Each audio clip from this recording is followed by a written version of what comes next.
ኢትዮጵያ የዜጎች ከፍተኛ የዲሞክራሲ ብስለትና ቁርጠኝነት የታየበት የአፍሪካ ህብረትና የኢጋድ ታዛቢዎች ሰላማዊና ፍትሃዊ ነው ብለው የመሰከሩለት ሰባተኛው ጠቅላላ ምርጫ በስኬት ማጠናቀቋ ይታወቃል። መቀመጫቸውን አዲስ አበባ ያደረጉ የዲፕሎማቲክ ማህበረሰብ አባላትም የሚመሰክሩት ይህንኑ ነው። ብልጽግና ፓርቲ በምርጫ ተወዳድሮ ከማሸነፍ በዘለለ የዲሞክራሲ ምህዳሩን ለማሳደግ የሄደበት ርቀትንም አድንቀዋል። በቅድሚያ ሰባተኛው ጠቅላላ ምርጫን በተሳካ ሁኔታ ስላከናወናችሁ እንኳን ደስ አላችሁ ማለት ፈልጋለሁ። ምርጫው በስኬት መጠናቀቁ በዘመናዊው የኢትዮጵያ ታሪክ ውስጥ አዲስ ምዕራፍ የከፈተ ነው። ይህ የኢትዮጵያ ሕዝብ ለብልጽግናና ልማት ያለውን ቁርጠኝነትም የሚያረጋግጥ ነው። ለሁሉም የኢትዮጵያ ወዳጆቼ ረጅም ነገር ግን አስፈላጊ ለሆነው ጉዞ ስኬትን እመኛለሁ። Yes, I congratulate the party for the very huge success. ለዚህ ትልቅ ስኬት የብልጽግና ፓርቲን እንኳን ደስ አላችሁ ማለት ፈልጋለሁ።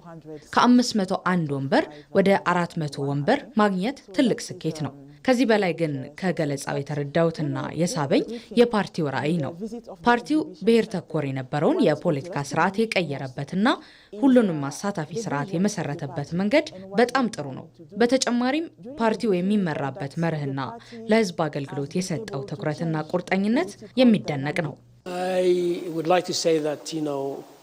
ለብልጽግና ፓርቲ በሰባተኛው ጠቅላላ ምርጫ አብላጫ ድምፅ በማግኘቱ እንኳን ደስ ያላችሁ ማለት እፈልጋለሁ። ፓርቲው ስለ ራዕዩና ስትራቴጂው እንድናውቅ በዚህ መልኩ ገለጻ ስለተደረገልን እናመሰግናለን።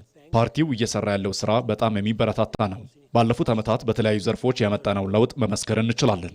ብልጽግና ፓርቲ ሰባተኛው ጠቅላላ ምርጫ ላይ ከተወዳዳሪነት በዘለለ እንደ ሀገር የዲሞክራሲ ልምምድን ለማሳደግ የነበረውን ቁርጠኝነትና አጠቃላይ ሂደት በተመለከተም መቀመጫቸውን አዲስ አበባ ላደረጉ የዲፕሎማቲክ ማህበረሰብ አባላት ገለጻ ተደርጎላቸዋል። ስለዚህ በሰባተኛው ጠቅላላ ምርጫ ብልጽግና እንደ አንድ ፓርቲ ድምፅ አግኝቶ አብላጫ ድምፅ አግኝቶ መንግስት የመመስረት ዓላማ ብቻ ሳይሆን የያዘው እንዲያውም የመጀመሪያ ዓላማና ግብ አድርጎ የያዘው ዴሞክራሲው እንዲሳካና መሬት እንዲይዝ ሰባተኛው ጠቅላላ ምርጫ ነፃ፣ ሰላማዊ፣ ዴሞክራሲያዊና ኢትዮጵያውያን ሀሳባቸውን በነፃነት የሚገልጹበትና ድምፃቸውን በነፃነት የሚሰጡበት መሆን አለበት የሚለውን እንደ ፓርቲ መርተናል ማለት ነው።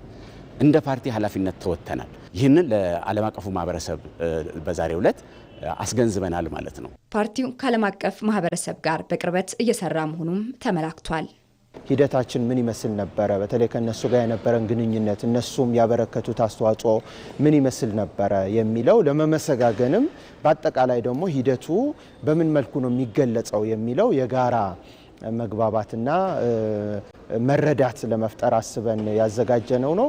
እንግዲህ በጣም ትላልቅ ሀገራት ዲፕሎማቶች ተገኝተዋል።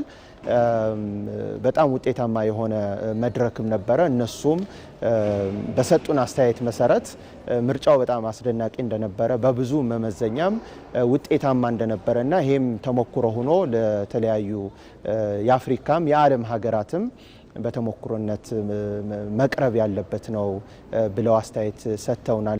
ፓርቲው በቀጣይም በምርጫ ወቅት የገባውን ቃል በተግባር ለመለወጥ ቁርጠኛ መሆኑ የተገለጸ ሲሆን ለዚህም ከህዝብ ጋር ተቀራርቦ እየሰራ መሆኑ ተጠቅሷል።